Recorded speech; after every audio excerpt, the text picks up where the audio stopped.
In 2022, Aaron Judge was the best hitter in baseball. He led all of baseball in home runs with 62, setting a new American League record, also led in runs scored, RBIs, on base percentage, slugging percentage, OPS, OPS plus, total bases, was obviously an all-star, and very well might win the American League MVP award. He also had a wins above replacement of 10.6.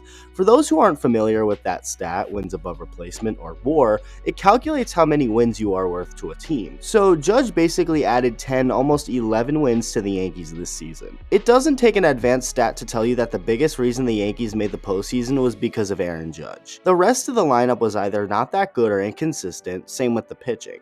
Overall, the Yankees were a good team. I mean, they won 99 games, but when it was all said and done, they were not a World Series team. So imagine that without Aaron Judge. They'd be toast. Now take Judge and put him in the playoffs, and all it took was a couple strikeouts for the crowd to start booing him. Booing the literal reason you're watching a Yankees playoff game in the first place. Is it surprising? Kinda.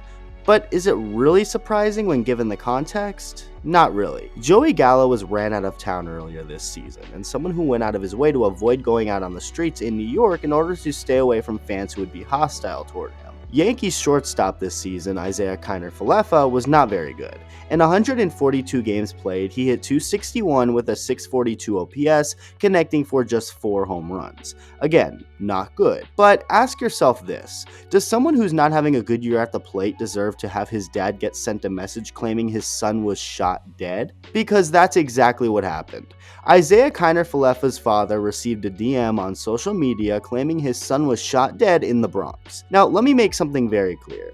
This person does not represent Yankees fans, at least most of them. But it's still messed up, and fans had been harsh on Falefa all year long, perhaps too harsh, and Yankee players were not happy about it. At all. Aaron Judge proceeded to block Jomboy Media on Instagram and everyone associated with him and the platform, which was a big sign that Judge didn't really want anything to do with Yankee fans. At least that's how I interpret that, considering Jomboy Media has such a big presence and voice in the Yankee fandom. Players have been booed all year. Nobody is safe. Garrett Cole has been booed. Giancarlo Stanton has been booed. Again, even Aaron freaking Judge was booed in October. I get it. The Yankees and their fans have high expectations, but there has to be a line drawn when it comes to booing your own players. And as far as the Kiner-Falefa hate, it only grew stronger, with there being footage of fans harassing him while driving out of the stadium in his car. Watch.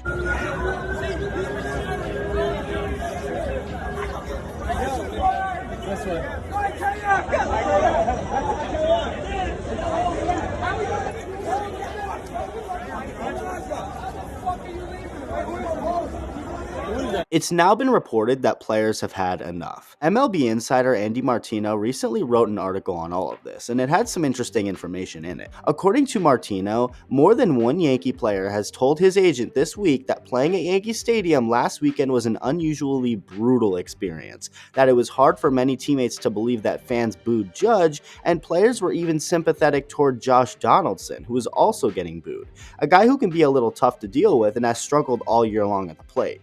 Even a guy like him was getting sympathy from Yankees players. Playing for the Yankees used to be something everyone dreamed about. Now, it's something that can be an easy turnoff because of the harshness and sometimes toxicity of the fan base. Now, don't get it wrong. Fans of any team can be toxic. The majority of fans of any team are not toxic, but Yankees fans have really struck a nerve with the players. Ask yourself another question.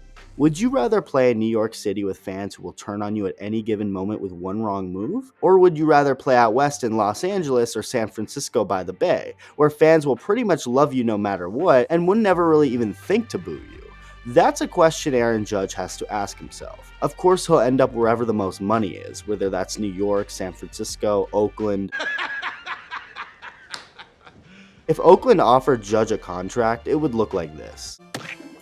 I've only got 7. In all seriousness though, Aaron Judge will not hesitate to leave New York. It seems other Yankee players feel the same, and the toxicity that some fans have shown this year may have played a part in that. Let me know what you think. Thank you for watching, and I'll see you in the next video.